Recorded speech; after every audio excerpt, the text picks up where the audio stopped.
Welcome back, everybody. We only have a few games left of the regular season. I will check in with Rylan a little bit later and see how he's doing. But we're doing okay. We've got some adjustments to make after 2 straight losses. We're doing okay. This is the bubble watch right here. So we're sitting 13th. It should be a solid seed for the NCAA tournament, but we need to finish strong. I've got to make some adjustments. And looking at Ryland here with Virginia Tech, he is firmly on the bubble. And I noticed the coach relationship and team relationship was low on Matt Cross, our freshman small forward reserve. So I want to give him a call and see if we can straighten this out. And so I guess because of his, I'm going to do the attitude one because with the team relationship down, maybe that's the way to do it. One thing I've noticed, okay, what is wrong? Okay, he's getting defensive here. Yeah, his team relationship's down.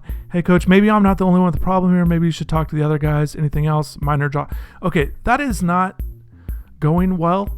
That's not what I was hoping for, but I can understand why you'd be a little defensive.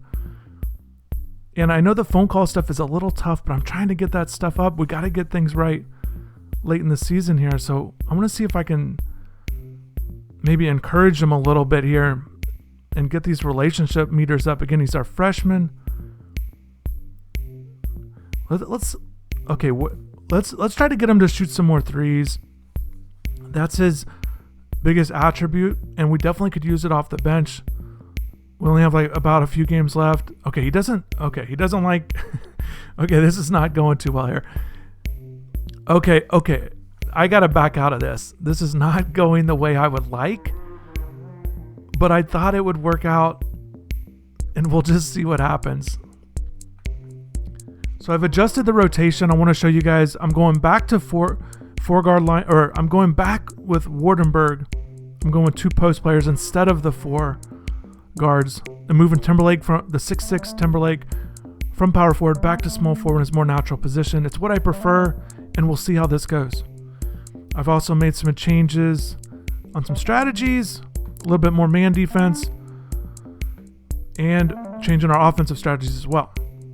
And just looking at my philosophies before we look at these next few games. I hope that these adjustments will pay dividends. And it does not. We lost a rare home game by 12 points. I'm looking at Wardenberg, not a lot of production there. Isaiah Wong was starting, and he was doing okay, and then I took him out of the starting lineup because he was scoring in single digits.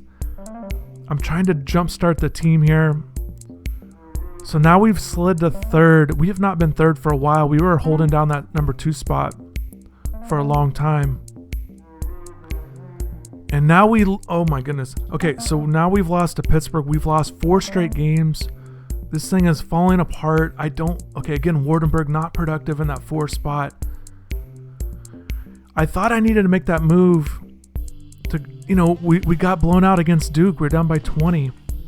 And I felt like with better teams coming up late in the season, we needed to make some moves. And the reason why I'm doing that is because not just we're facing Duke, and the reason why we had to make these moves is because Nasir Brooks, if you guys remember, our starting center, was having a really good year. 10 points, maybe 8 rebounds, a couple blocks, but goes down with that season-ending injury. So I'm trying to make it work. I don't like with the way we're playing right now. Such a crucial stretch. And I decided to make some moves. So I'm going to go back to what it was before. However, I'm going to put Beverly in the starting lineup instead of Wong. This is the minute allocation I'm going to go with against Duke, our regular season finale. Okay, so here's the starting lineup. Okay, what's standing out to me is here, Michael Severino and Matthew Hurt are in the starting lineup. Those are changes. So Coleman, their center, he must be hurt because we just played these guys. And then Jeremy Roach, their good point guard. And Goldwire. They would go Goldwire next. So very interesting, but okay, we've got to take advantage of the matchups here, particularly with Chris Lykes. He has to have a good game here on senior day. We're trying to erase this 4-game losing streak.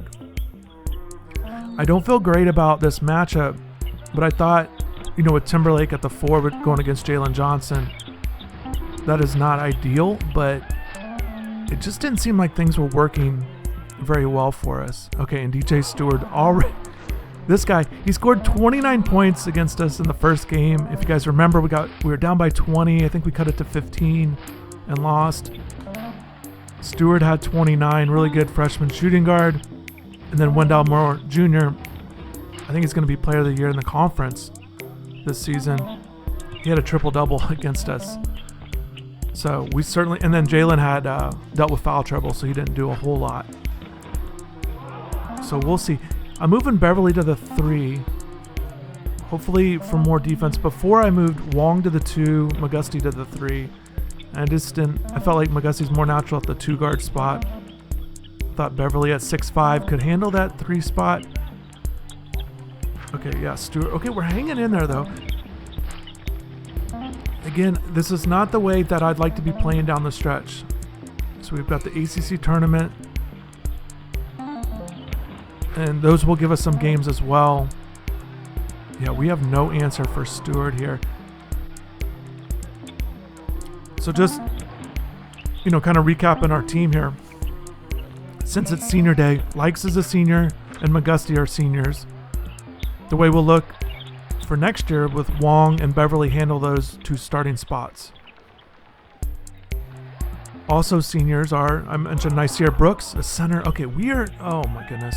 We're already down by a bunch. I feel a little helpless here with the, because I'm just playing it right now. I'm letting it play out. I'm not stopping to do any coaching or anything like that or make adjustments. Okay, 18-11. I thought maybe, 20-11. Oh man, this is tough.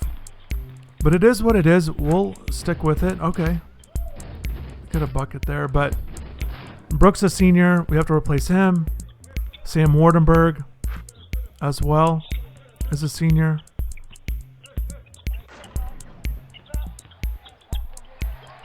So we have some seniors to replace here. And then Rodney Miller, our center, our backup center. Well, I've had him on the bench. He started last year for the Hurricanes. Okay, Rodney. Okay, we're hanging in there. We were down. We're on a nice little run here. So we have 5 guys that we're replacing. And I didn't want to mess with starting. You can't really do it like that. I didn't want to worry about them starting, and could have done that. We're hanging in there. Okay, Chris Lykes, 7 points. One thing that I did, and I didn't know about this matchup. So Roach is in there. So he must be dealing with a little injury. And they decided to put him on the bench. And same way with Coleman. Possibly. I haven't seen him if he's playing. But we are on a run. We were down, I think, 20-11. This is, oh my goodness. Okay. And Duke's ranked number 5. And we're going in the opposite direction. So this would be huge. But one thing I did with Lykes was I cranked up his minutes closer to 34 a game as opposed to, I've been kind of doing like 32 to 30 throughout the regular season. I didn't want to overwork him, and also get some minutes for Isaiah, but I thought down the stretch we needed to get his minutes up. And he's doing really well this game. This is great. Okay, we're in a tight game. I like that we fought back. It looked like we were going to get blown out again. And Miami's had some wins over Duke over the years, and none bigger than the 2013 matchup, the year that Miami won the ACC tournament, regular season championship as well. And that Duke game will go down as one of the best games, essentially one of the best games in Miami history. And I know that seems like a big statement, but you guys remember it. Miami had a lot of momentum coming into that game in January of the season, rising in the rankings, and then it really felt like that put them on a big national spotlight. They had celebrities were going to games and Heat players and things, so it was a big time for Miami, and they continued it. Okay, so we're hanging in there. Duke's got the lead back here. But again, we have 5 seniors that we're going to look to replace. I like our recruiting class quite a bit. But I'd like to go ahead and finish out strong here. And it's great seeing Lykes play well. This is big time for us. 15 points. Okay, he's keeping us in there. Okay, Lykes, another. He's got 4 3-pointers, 18 points. He's having a monster game here. Also, I appreciate you guys following this series. I'm excited about it. Just trying to build the program up. If you guys are new to it, again, my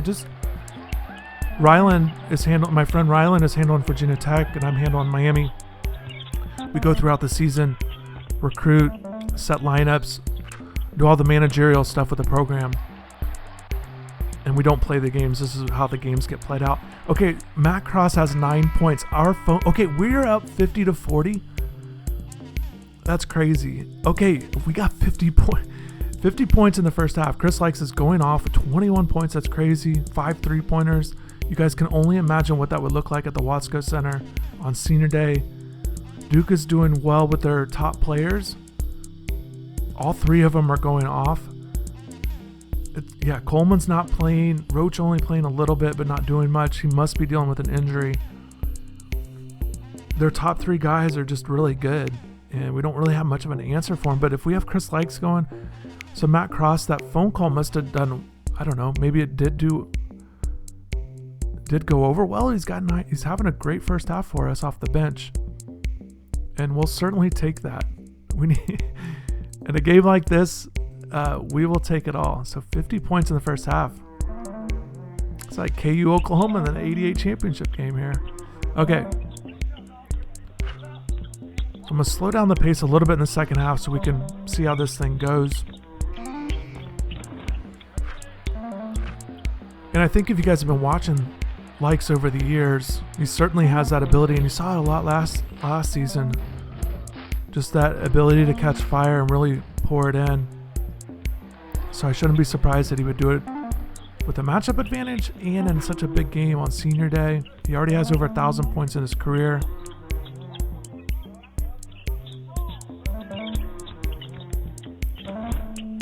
And he's got a chance to be, depending on how the season goes, for UM, he could leave UM as one of their top 5 all-time scorers. And that'd be big time. I was at his game in Washington, D.C. in high school when he became the school's all-time leading scorer. So I cannot believe what's going on here. And I think what stands out to me, regardless of how this goes, I think I'm going to stick with the lineup, the offense, defensive strategies that we've tried. And I hate mixing it up right at the end of the year, but I wanted to move Timberlake back to his natural spot at the 3, not just for this season, but next year. We've got Mike Howard coming in. He's a top 40 recruit, and he's going as a power forward, 6'8", so we're going to start him right at the 4, day 1.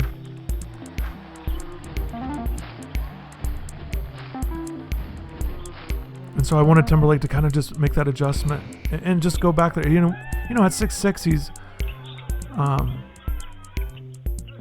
just overmatched, and particularly in this matchup, that's kind of when I decided to make the move with Jalen Johnson's a natural 4. And I thought going down the stretch against better teams, I thought we'd have to make some moves with the size, get Wardenberg in there. I want to keep Gak at the 5 because that's where I want to start him for next year. And I am, you guys hear me the way I've kind of handled this season. Even though Miami has a lot of seniors, I've been, really working towards building for the program. And I think that would be something you think about, maybe some of the similarities and differences with how I'm orchestrating the team compared to maybe what the UM coaching staff would do during the real season. And I think that would be the biggest thing. It's not that they're not going to think about the future, player development, things like that, but in terms of minutes, those kind of things, I don't imagine that their coaches would do all those kind of moves.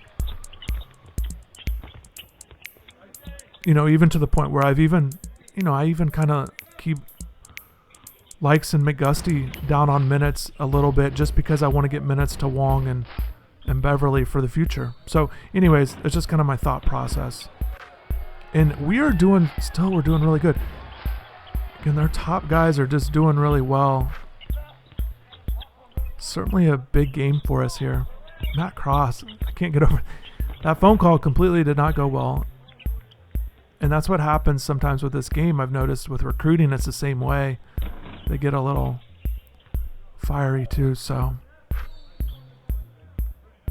And I know Ryland's excited about the season, you know, looking to finish strong here, and he's got a young team as well at Virginia Tech, and we're going to keep this thing going. We're going to go right into off-season stuff and busy with recruiting.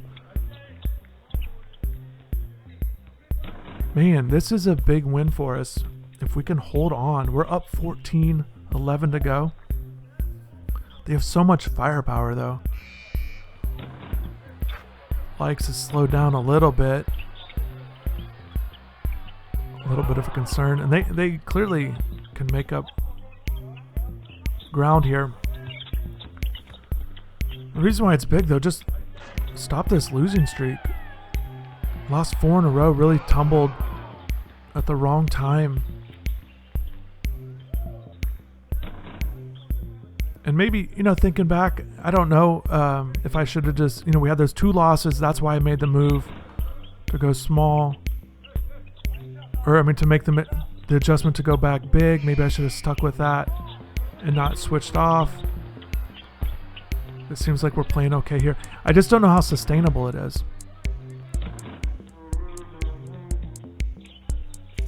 And again, it's not the playing style that we're going to go with next year. We'll flatten out to more of a natural 1 through 5 look with the power forward and center positions. Center will be the biggest one to think about. We have another freshman power forward. It's also like 6'8", 6'9", Boddicker. And while Gak is a little taller, he's not been really productive offensively, so we could go with 2 freshmen, but we'll see. Okay, I'm excited about next year, but this is big for us here if we can hold on.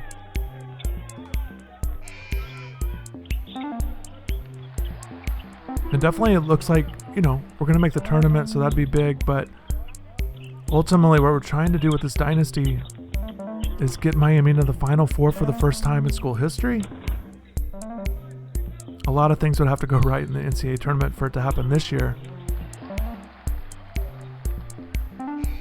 But I certainly believe... Okay, Lykes up to 26. That's crazy. He hasn't... I don't know exactly what his season high is, but I know he has not hit 30 points this year. So he's still doing well. Matt Cross.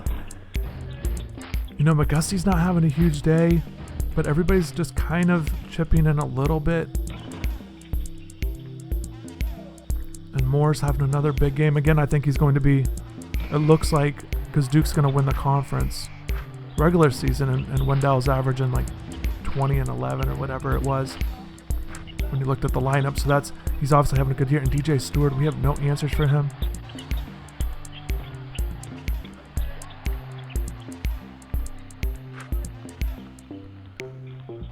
So yeah, Timberlake just, you know, the only unable to score a lot here.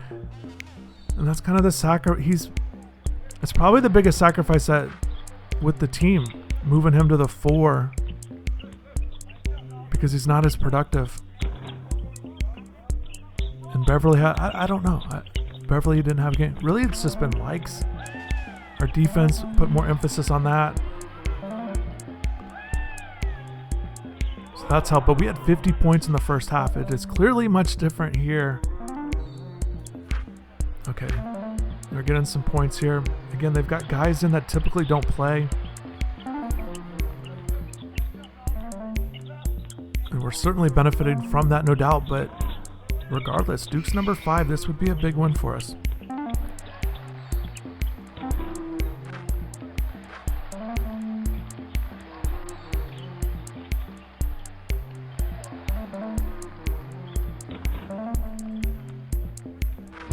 And the other thing with next year, just thinking real quick, with Elijah Olenyi, you know, redshirting this year after the transfer from Stony Brook, we'll have him as well.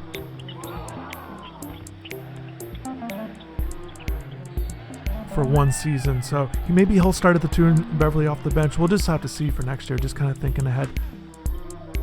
But I think the big thing, my big takeaway from this one is we've got to get Chris Lykes a ton of minutes. And I'm still leaning towards the Beverly Timberlake combo at 3-4. But certainly I'll look at matchups. You get scouting report. Your assistant coaches do a scouting report before every game of the other team. That's what initially prompted me to make the move in the beginning. So we'll look at matchups, and if teams are playing smaller at the 4, maybe that's what we'll do.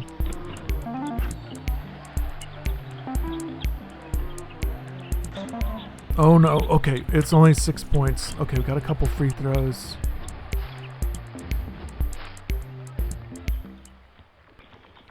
Yeah, looks like we're going to close this one out here. Gak, 6 and 7, solid. He's not a big scorer for us. And Hurt he didn't do much for them, and that was big for us too. Hurt had a really nice high school career. Okay, Chris Lykes just flat out went off 33 points, a season high. We go ahead and get a 91-81 win. That's big time. Really, the story of the game was Chris Lykes. There's no doubt about it. McGusty chipped in, was solid. Certainly helped us out quite a bit. Matt Cross off the bench had a huge game. That has to be his best game of the career. I'm going to attribute it to the phone call. It actually went better than I thought initially because he certainly responded. And we'll take that. No doubt. Okay, yeah, the Timberlake Beverly thing. If you guys have any suggestions, go ahead and drop in the comments. But definitely want to thank everybody for sure for watching, liking, subscribing, and all of that. It's definitely appreciative as we move through the rest of the regular season here. Yeah, and there's no doubt. It really just came down to, their 3 guys are really good, and just Roach not 100%, Coleman not playing. That was definitely beneficial for us. So here we go. So, yeah, Ryland, okay, his team has fallen apart with another loss. I want to look at the final regular season standings before we check in with Ryland. So, yeah, we are right in that number 3 spot. That's okay. We'll get that bye. And then Ryland's down. Looks like in the 9 spot, 9-11, but he's lost 5 in a row. We were both struggling down the stretch. And just want to check in with him and see how things are going. And his thoughts, as he obviously needs big wins. I need some big wins in the ACC tournament as well. And we'll check in with Ryland. Hey, Ryland, what's going on, man? I'm looking at your squad. You're falling apart here at the end of the season. You guys have lost 5 straight. Just kind of what's going on? Oh, man, yeah, we fell apart here at the end. We were undefeated at home. We had that going for us. And then had 2 big home losses there to end the season. One to Louisville, which isn't that big of a deal, but that last one to Notre Dame hurt quite a bit. So we're limping into the postseason here for sure. So how does it look with the Bubble Watch ACC tournament? The way I'm looking at it, looks like you might be the 9 seed. So if so, you'd play the 8 seed Wake Forest in the tournament. Obviously, you need to win as many games as possible. How's it look with that and Bubble Watch, the whole thing? Yeah, we're sitting right at the very bottom of the bubble right now. We're like 60 out of 65 or something like that. So we're hanging on by a thread here. Definitely need to get a win, probably 2 wins in the ACC tournament to feel good. 1 win just to even probably have a chance. If we lose that first game, it's not looking good for us. So kind of got a lot riding on this ACC tournament for my squad.